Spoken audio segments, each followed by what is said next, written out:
नमस्कार, news nation digital के हमारे इस खास एपिसोड खबरें दुनिया की में आपका स्वागत है। मैं हूं सुमित कुमार दुबे। रूस और यूक्रेन के युद्ध को शुरू हुए 4 साल होने जा रहे हैं। ये जंग यूं तो भले ही फरवरी 2022 में यूक्रेन पर रूसी हमले के साथ शुरू हुई थी, लेकिन यूक्रेन को रूस से लड़ने के लिए तैयार करने की कोशिश कई सालों से हो रही थी और वो कोशिश कर रहे थे नेटो के यूरोपीय देश और अमेरिका। यूक्रेन की फौज को ट्रेंड किया जा रहा था, हथियारों से लैस किया जा रहा था और इसका नतीजा भी दिखा। जो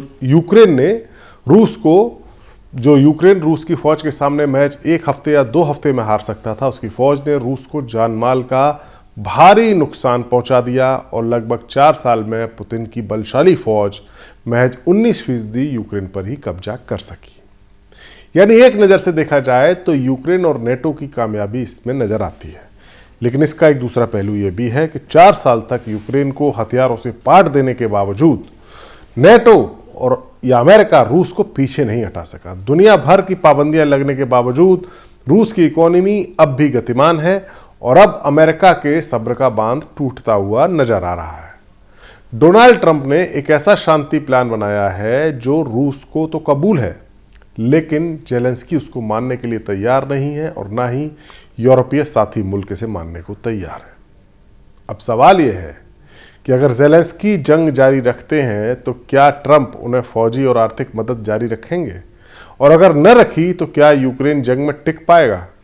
डोनाल्ड ट्रंप ने शांति का वादा किया था इलेक्शन में, लेकिन उनकी योजना पर यूक्रेन के जेलेंस्की ने साफ साफ मना कर दिया है। ट्रंप नाराज है, यूरोपीय देश जेलेंस्की के साथ खड़े हैं। ये कहानी सिर्फ युद्ध की नहीं बल्कि विश्वास, संप्रभुता, भविष्य की उम्मीदों की भी है, जो हर पल नए नए मोड़ यूक्रेन युद्ध की कहानी लेती जा रही है। इस पूरे वीडियो में हम इसे समझेंगे। फरवरी 2022 में रूस ने यूक्रेन पर पूर्ण रूप से हमला बोला, दावा किया कि वो नेटो के विस्तार को रोक रहा है, लेकिन हकीकत में यह आक्रमण था जिसमें रूस ने डोनेस्क और लुहांस्क जैसे यूक्रेन के पूर्वी इलाकों पर कब्जा जमा लिया।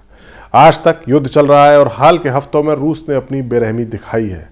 सिर्फ पिछले हफ्ते में ही रूस ने 1600 से ज़्यादा ड्रोन्स, 1200 गाइडेड बॉम्ब्स और लगभग 70 मिसाइलें दागे हैं। इन हमलों में ओडेसा, चेरनेव, कीव, खार्किव और निकोलाएव जैसे इलाकों को निशाना बनाया गया है। नतीजा यह है कि पूरे यूक्रेन में बिजली गुल हो गई। कीव के लोग 12 घंटे तक अंधेरे में रहे। सूमी के इलाके के ओख्तिरका शहर पर ड्रोन हमले में कम से कम 7 लोग घायल हुए। ये हमले सिर्फ मिलिट्री टारगेट्स पर नहीं बल्कि ऊर्जा संयंत्रों और नागरिक जीवन को तोड़ने के लिए है। जेलेंस्की कहते हैं कि रूस जानबूझकर आम लोगों को परेशान करना चाहता है ताकि उसका हौसला टूटे, लेकिन यूक्रेन ने हार नहीं मानी। वो लड़ रहा है अपनी मिट्टी की हर एक इंच के लिए। ये जेलेंस्की का दावा है। ट्रंप का आना अमेरिका में इस कहानी का नया अध्याय है। नवंबर 2024 में जब दूसरी बार ट्रंप प्रेसिडेंट बने तो उन्होंने वादा किया कि वो इस जंग को जल्द खत्म कराएंगे। उनकी अमेरिका फर्स्ट नीति के तहत ही यूक्रेन को दी जा रही सहायता पर सवाल भी उठे, क्योंकि ट्रंप मानते हैं कि अमेरिकी टैक्स पेयर्स का पैसा व्यर्थ जा रहा है। दिसंबर 2025 की शुरुआत में ही उन्होंने 28 पॉइंट वाला एक शांति पीस प्लान पेश किया। यह योजना रूस और यूक्रेन के बीच समझौते पर केंद्रित थी। इसमें यूक्रेन को कुछ इलाके रूस को सौंपने पड़ते इस योजना के तहत, खासतौर से पूर्वी इलाका डोनबास के इलाके डोनेस्क और लुहांस्क के, जहां रूस ने कब्जा किया ही हुआ है। वह कंप्लीट कंट्रोल रूस को देने की बात थी। यूरोप के सबसे बड़े परमाणु संयंत्र जापोरोजिया में ऊर्जा का उत्पादन रूस और यूक्रेन के बीच बांटने का प्रस्ताव था। ट्रंप का दावा था कि रूस के प्रेसिडेंट जेलेंस्की पुतिन इस योजना से सहमत हैं और मॉस्को में अमेरिका और रूसी प्रतिनिधियों की बैठक में इस पर एक अच्छा खासा डिस्कशन हुआ है, लेकिन योजना में अमेरिका की भूमिका सीमित रखी गई। नेटो की सदस्यता पर रोक लगाने की बात कही गई यूक्रेन की, और सुरक्षा गारंटी पर अस्पष्टता थी। ट्रंप ने कहा कि वो युद्ध को जल्दी खत्म करना चाहते हैं, लेकिन यूक्रेन को भी कुछ त्याग करना होगा। मियामी में 3 दिनों तक बातचीत हुई, लेकिन इस योजना को नया रूप भी दिया गया और अमेरिकी यूक्रेनी प्रतिनिधियों ने मिलकर इसको 20 पॉइंट का बना दिया 28 से, जिसमें स्पष्ट रूप से यूक्रेन के जो विरोध वाले बिंदु थे उनको हटाया गया, लेकिन मुख्य विवाद बरकरार रहा। वो था यूक्रेन के कब्जे वाले इलाकों पर।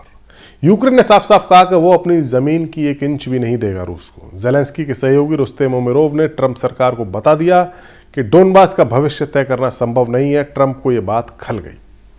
7 दिसंबर को वॉशिंगटन में उन्होंने पत्रकारों से कहा कि मैं थोड़ा निराश हूं क्योंकि जेलेंस्की ने अभी तक मेरा शांति प्रस्ताव पढ़ा ही नहीं है। ट्रंप के बड़े बेटे डोनाल्ड ट्रंप जूनियर ने दोहा फोरम में और सख्त लहजा अपनाया। उन्होंने कहा कि यूक्रेन रूस से ज्यादा भ्रष्ट है और जेलेंस्की एक कुशल प्रचारक है। ट्रंप जूनियर ने यह भी कहा और इशारा किया कि हो सकता है उनके पिता यानी डोनाल्ड ट्रंप बातचीत से पीछे हट जाएं, क्योंकि आपको नहीं पता कि आपके पिता क्या करेंगे। ट्रंप की नाराजगी सिर्फ योजना पर नहीं बल्कि यूक्रेन में भ्रष्टाचार के आरोपों पर भी है।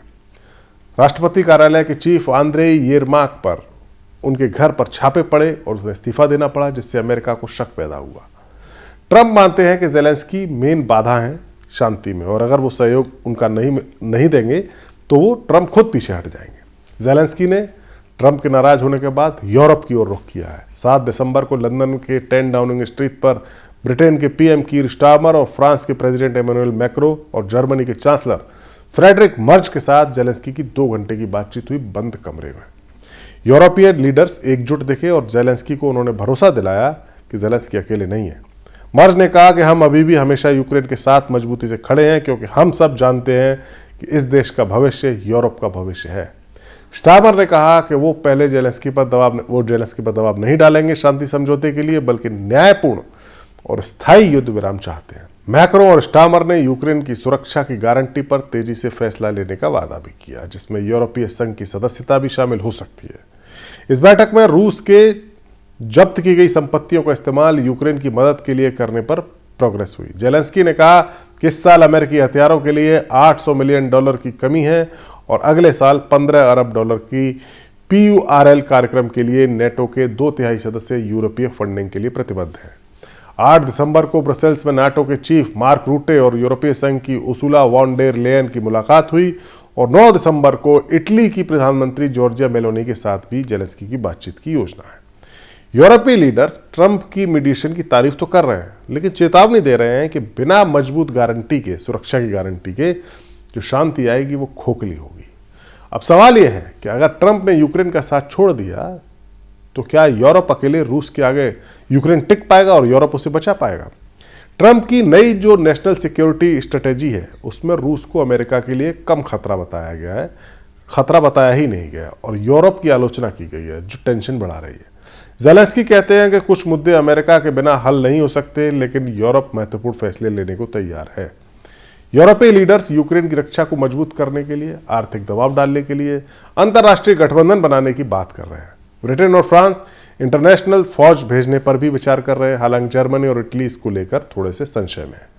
नेटो के 2/3 सदस्य यूरोपीय फंडिंग से हथियार दे रहे हैं और रूस की संपत्तियां जो जब्त की गई थी, उससे जो अरबों डॉलर जुटाए गए थे, उनको और ज्यादा जब्त करके इससे यूक्रेन की मदद करने की बात हो रही है। लेकिन चुनौती कम नहीं है।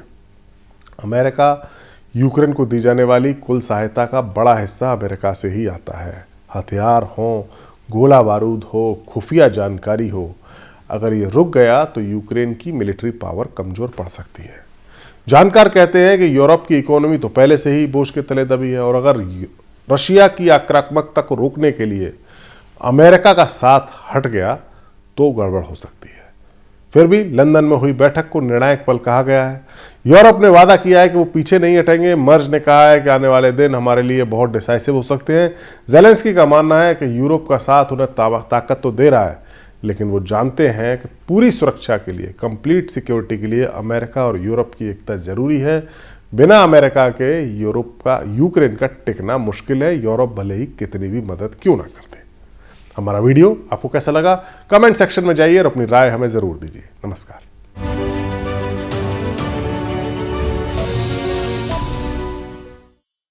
आपके मोबाइल पर तुरंत आएगी ब्रेकिंग न्यूज। स्क्रीन पर सबसे पहले दिखेगी बड़ी खबर। देश दुनिया की हर खबर एक जगह। अब आपके मोबाइल पर तुरंत इंस्टॉल कीजिए न्यूज नेशन ऐप और रखिए खुद को अपडेट।